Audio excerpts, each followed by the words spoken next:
Home pork conclusion.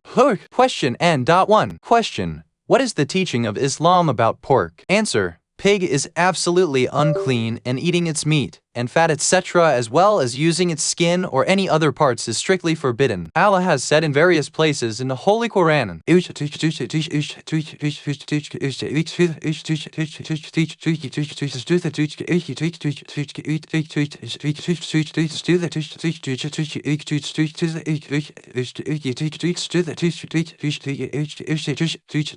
forbidden to you for food are dead meat, blood, the flesh of swine. Quran 5:3. Question N.2. Question. I, being a Christian, have no difficulty in eating pork. I often wonder why Muslim brethren have not been allowed to enjoy this tasty food, as we Christians do. Answer. This question is somewhat astonishing because, according to the scriptures, even the Christians are not allowed to eat pork. Question N.3. Question. How can you say this? Answer. Well, let us see what the Bible says about pork. And the swine, he is unclean to you. Of the flesh shall ye not eat, and their carcass shall ye not touch. They are unclean to you. Leviticus 11:7-8. The same command is repeated in Deuteronomy 14:8.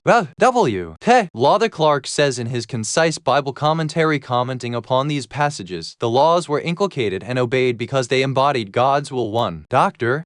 Widner quotes in his article Pork, Man, and Disease 2. Pork, although one of the most common articles of diet, is one of the most injurious. God did not prohibit the Hebrews from eating swine's flesh merely to show his authority, but because it was not a proper article of food for man. Question N.4. Question. Well, these revelations are very interesting. Can you please give some more references on this subject from Christians' writings? Answer. Yes, you may see the discourse under the word swine in the Westminster Dictionary of the Bible, which is very clear. Here is an extract from it. The swine was a ceremonially unclean animal. It is dirty, does not refuse to eat offal and carrion, and the use of its flesh for food in hot countries is supposed to produce cutaneous disease. It was not raised by Arabs 3, and was regarded as unclean by Phoenicians, Ethiopians, and Egyptians. To the Jews, swine's flesh was abominable. The pig was the emblem of filth and coarseness. Yet pork found entrance to the idolatrous feasts of degenerate Hebrews. Issa 65:4, 66:17. In the reign of Antiochus Epiphanes, the command to a Jew to offer or to taste swine's flesh was used as a means of determining whether he was loyal to the religion of his fathers or was willing to accept the worship favored by his conquerors. Anak 1:4750, Roman 2 Mac 6:1821.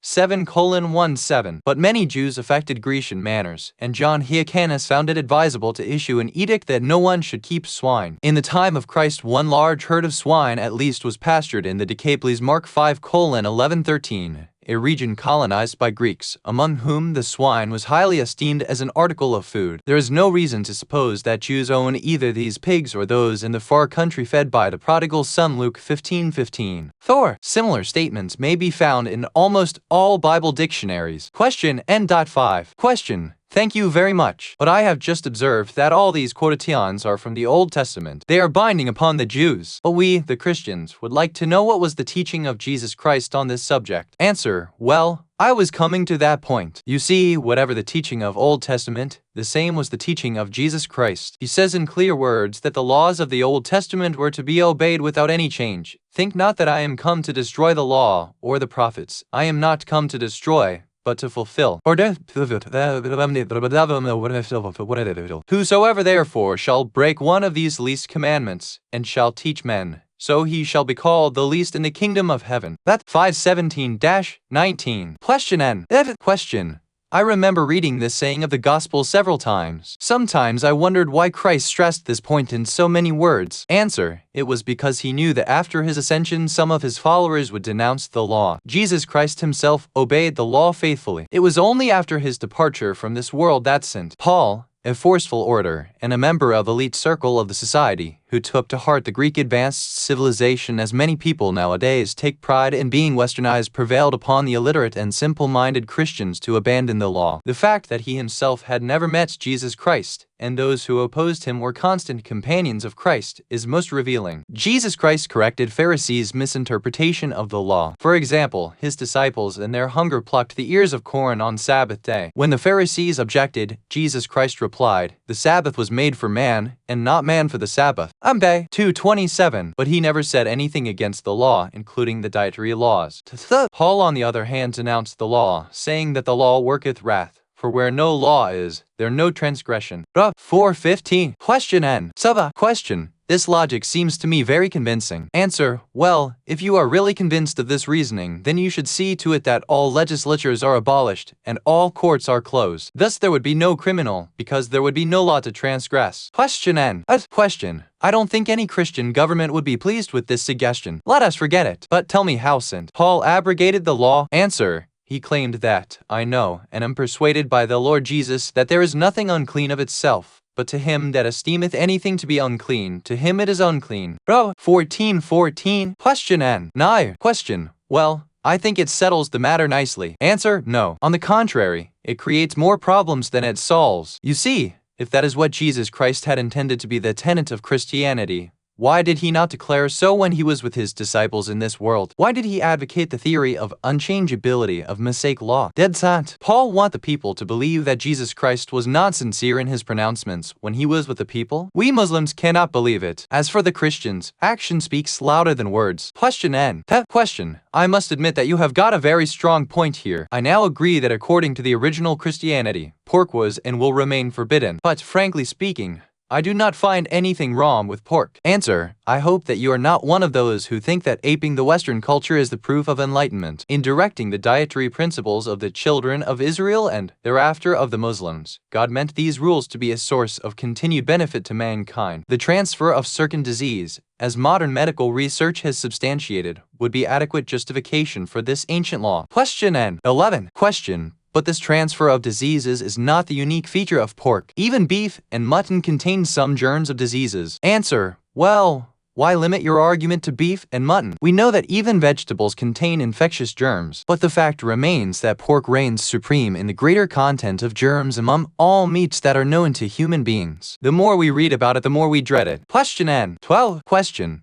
Can you name some of those germs to which you have just referred? Answer. The following list shows germs or parasites that are found in pork. Many of them are contagious, others are fatal. This proves once more that the more science advances, the more Islam is proved to be correct in so many respects. The present-day science of parasitology lists a protozoan ciliate, the pork tapeworm, and the trichina roundworm as causing important diseases that the pig shares with man. Question N. 13. Question. Well, I do not understand these Latin words. Please explain then in simple language. Answer. In fact, I had not used their full Latin names. For example, protozoan ciliate is called by Balantidium coli. It is a parasite, harboring in the large intestine, and is the largest protozoan affecting man. Question N. 14. Question. What has this Balantidium coli to do with pigs, and how does it affect human beings? Answer. It is normal inhabitant of the pig's bowels. It is excreted by its feces, and finding the external environment unsuitable for itself, develops a shell round it which is called a cyst. The cyst contains living parasites that communicate with man's diet, thus enter his bowels, was found by Dr. Malmsteen 1857 and Stein 1862. Dr. Widmer writes in his article Pork, Man and Disease Good Health, Vol. 69, No. 1. The protozoan ciliate, known technically as Balantidium coli, is extremely common in swine. Recent surveys in various countries reveal an incidence range of 21 to 100%. This organism is much less common in man. The general incidence of 1% reported in Puerto Rico is representative of the incidence in many countries. When found in man, serious clinical symptoms may result. Current evidence points strongly to the pig as the chief source of human infection. Emphasis mine. Question N. 50. Question. And what are those serious clinical symptoms which are caused by this germ? Answer. It creates incurable dysentery. Dysentery is a disease very familiar to the public. The symptoms of this disease are horribly acute and may end fatally. Unfortunately, there is no specific cure for dysentery caused by Balantidium coli up to date. According to Dr. Chandler in his book, Animal Parasites and Human Disease, page 7, it is only in pig-raising countries and where there is too close an association between man and this animal that this disease is common. Question N. 16. Question. What are other germs which are transferred from pig to man? Answer: there are many more. For example, there is the Trichinella spiralis trichina worms. Dr. Glenn Shefford wrote an article on the dangers of eating pork in the 31st May, 1952 issue of the Washington Post, and the following information are taken from that article. 1 in 6 people in the United States of America and Canada have worms in their muscles trichinosis from eating pork infected with trichina or trichinella. Many people so infected have no symptoms. Most of those who do have recover slowly. Some die. Some are reduced to permanent invalids. All were careless pork eaters. He continued, no one is immune from this disease and there is no cure. Neither antibiotics nor drugs or vaccines affect these tiny deadly worms. Preventing infection is the real answer. Fully grown trichina worms are about 1/8 inch long and about 1/400 inch broad. They remain alive for about 40 years, curled up in lemon-shaped, invisible tiny capsules between muscle fibers. When you eat infected meat,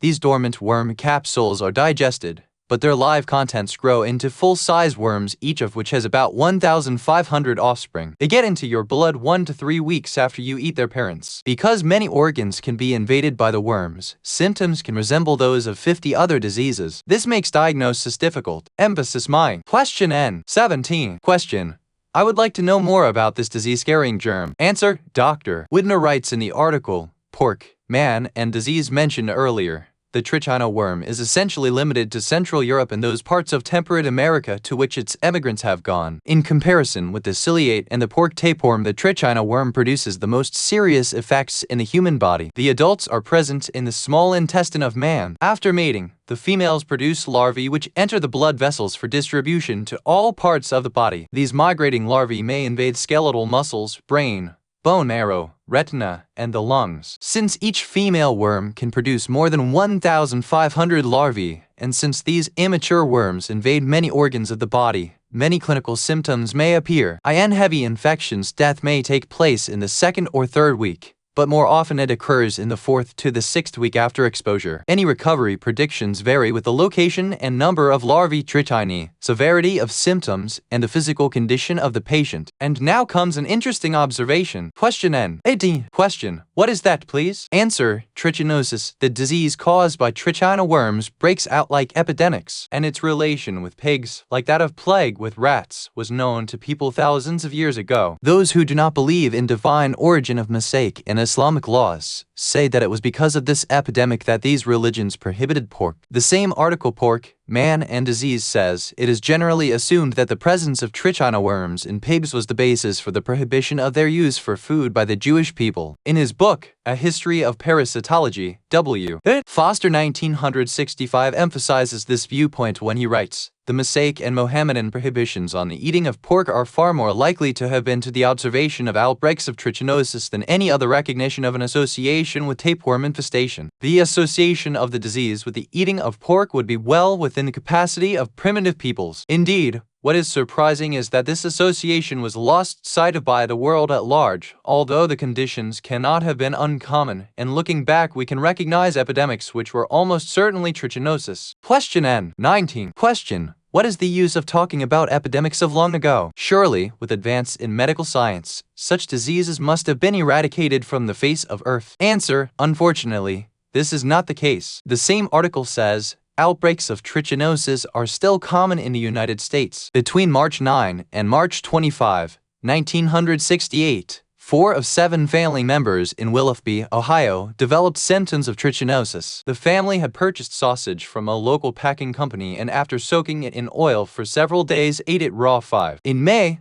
1968, a family of 8 in New Berlin, Wisconsin, became ill with a flu-like disease. Later evidence was obtained that permitted a diagnosis of trichinosis to be made. All of the individuals ate raw beef hamburger sandwiches. It is assumed. Question N.20. Question: if it was caused by beef, why should pork be singled out for blame? Answer: don't be hasty, my friend. Let me finish the report. It goes on to say, it is assumed that these beef hamburgers were contaminated with infected pork since cattle do not harbor the trichina worm. 6. The hamburger meat was bought at a local market that had a single grinder for pork and beef. And here is the third report. In December 1969, Trichinosis was diagnosed in 76 persons in Washington, Missouri. This outbreak was attributed to eating locally manufactured pork which was not processed adequately to destroy the infective larvae. Morbidity and mortality weekly report, Vol.18, No.9. Question N.21. Question. Well, this last report presents the problem in its true perspective. The infection was caused because the pork was not processed adequately. But with modern scientific methods, all bacteria can be destroyed. Answer. It is a delusion and nothing more. Dr. Shefford writes, ordinary methods of salting and smoking do not kill these worms, nor can government inspection of meat at packing houses or abattoirs identify all infected pork. Dr. Widmer says, it is significant to note that from the time of God's command to the children of Israel until this decade, medical science has had no cure for patients with trichinosis. Treatment consists of alleviation of the symptoms caused by the worms rather than destruction of the worms. Question N.22. Question. You said in the beginning that pork reigns supreme in the greater contents of germs among all meats known to human beings. I would like to have a detailed list of those germs. Answer. In addition to the bacteria and worms described earlier, pork is the main carrier of the following germs and parasites: 1. Tapeworms, 2. Roundworms, 3. Hookworms, 4. Phaseolopsis busci, 5. Paragonomus, 6. Clonorchis sinensis, 7. Erysipelathrix ruciafathiae. Question N.23. Question. Will you, please, explain their relation with pork? Answer. Let us begin with tapeworm. Tapeworm is called Taenia solium in Latin. Pork is one of the main sources of this infection. The incidence of human infection with the pork tapeworm varies throughout the world. In his now classic report This Wormy World, 1947, Stoll estimated that 2.5 million persons throughout the world were infected with this organism. Question N.24. Question. What about roundworm? Answer.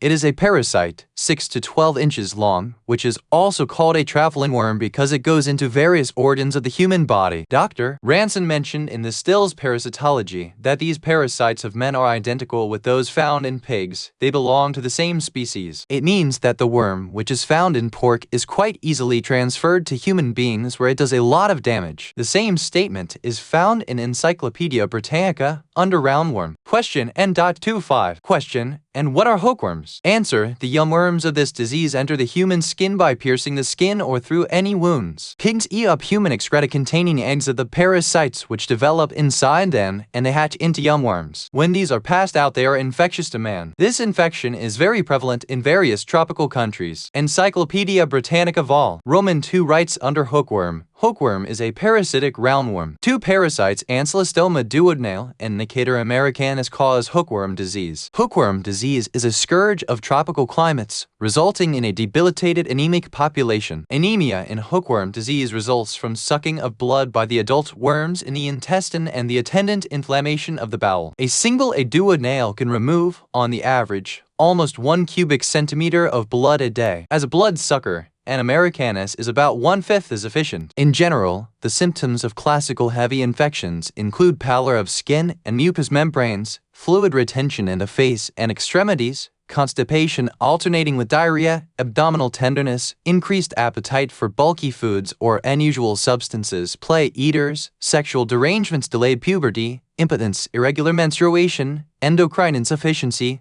stunted growth, cardiac weakness, palpitation, hypersensitiveness of the skin to cold, physical debility, fatigue, dullness, apathy, and melancholia. Question N.26. Question. Now what about Phaseolopsis busci? Answer. These parasites were discovered by Lancaster 1857 and Oliver 1902. These parasites remain latent for a good time in the pig's small intestines. The parasite on leaving the pig infects the water snail, which in turn infects man. It is extremely prevalent in China. Question N.27. Question. And what is the parasite Paragonomus? Answer. This parasite lives in the lungs of pigs. It was discovered by Dr. Mason in 1880. It is a common parasite which causes pneumonia in pigs. There is still no way of killing the parasite in the tissues, neither has anyone found a method of expelling them. The epidemiology of the resulting is jaundice. Question N.28. Question. Now we come to Clonorchis sinensis. Answer. This parasite was discovered by Cobbold 1875 and Luce 1907. Clonorchis sinensis is a sucking worm.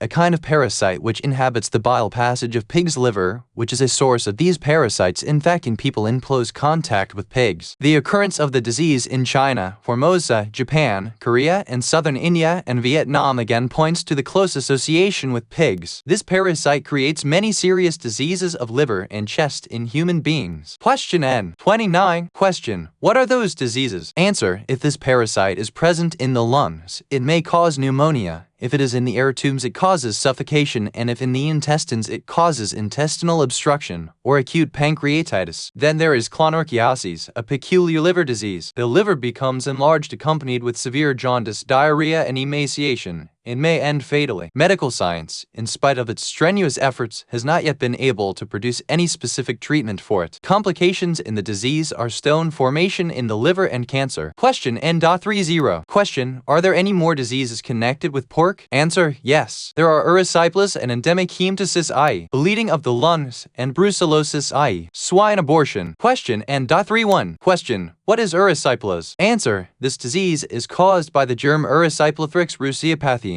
This disease occurs in acute and chronic forms. The symptom of the acute form are chiefly high fever and reduced activity and appetite. It usually brings rapid death. Chronic erysipelas causes sloughing of diamond-shaped areas of skin, and there is residual damage to the joint surfaces and the heart valves, which may result in lameness and/or sudden death. The details may be seen in Chambers' Encyclopedia, New Revised Edition 1968, Vol. 10 under Pig, and in the American People's Encyclopedia, 1960, Vol. 15 under Pig. Question N.32. Question. And what is its connection with pig? Answer. According to the Chambers Encyclopedia, this bacteria can survive for a long period in the soil and is also found in the body of some 30% of all healthy pigs. Thus, eradication is impossible and overt disease is not a simple matter of infection. And what is more troublesome is the fact that the same bacteria causes the same disease in human beings. Thus, anybody eating pork taken from even a healthy pig is in danger of the above-mentioned diseases and death. The said encyclopedia says that the same organism, i.e. germ, causes erysipeloid in man. Question N.33. Question. Now I see the wisdom of the Islamic law forbidding pork. In fact, I am very much alarmed by these disclosures. Will you, please, now explain endemic hemoptysis? Answer. As I told you earlier, it means bleeding of lung. This disease is quite common in China, Japan, Formosa, and countries where the consumption of pork is predominant. Patients having this infection suffer from cough with rusty sputum and have repeated attacks of profuse bleeding of the lungs. Disease in countries where human beings live in close association with pigs clearly shows that this animal is the reservoir of infection. The disease is, however, absent from countries where pigs are rare. Question N.34. Question.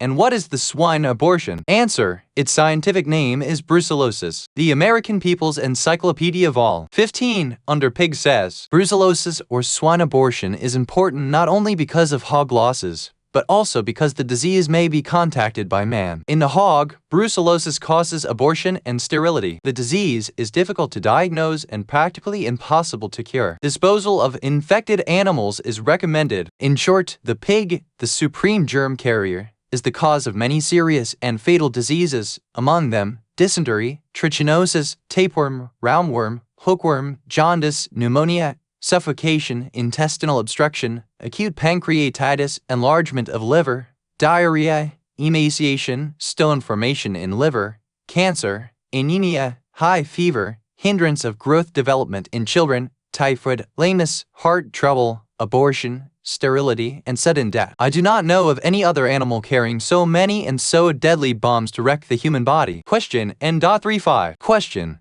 Now, I am fully convinced that pork is not a food, but a package of poisons. Still, I have heard many people saying that nowadays pigs are raised in hygienic conditions and fed clean food, and that they are quite different from their forefathers who ate human dirt and soil, and that their meat is not a danger to health. Answer. All the statements of the doctors quoted above are about those very pigs who are raised in hygienic conditions and still carry the germs. Those are the findings of recent times based on experiences of modern pig raising, and still you must have marked such statements as follows. Balantidium coli is extremely common in swine. Recent surveys reveal an incidence of 21 to 100%. It is only in pig raising countries that this disease is common. 1 in 6 people in U.S.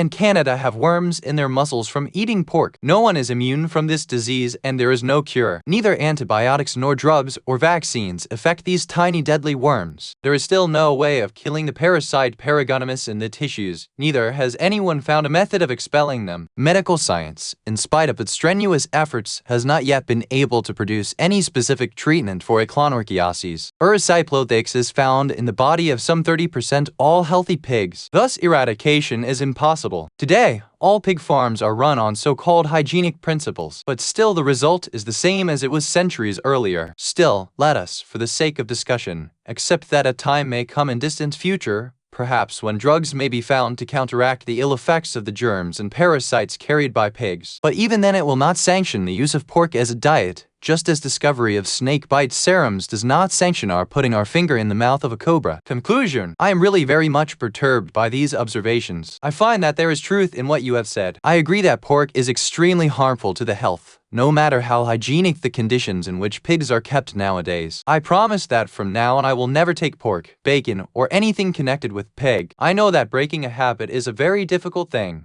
but I hope that by my strong will and the help of God I will succeed in my resolution. Answer: yes. I am sure God's help will always be available to you if you genuinely want to obey His command. May God be with you. What? Concise Bible Commentary, Pub. Guy, 1952, p. 371.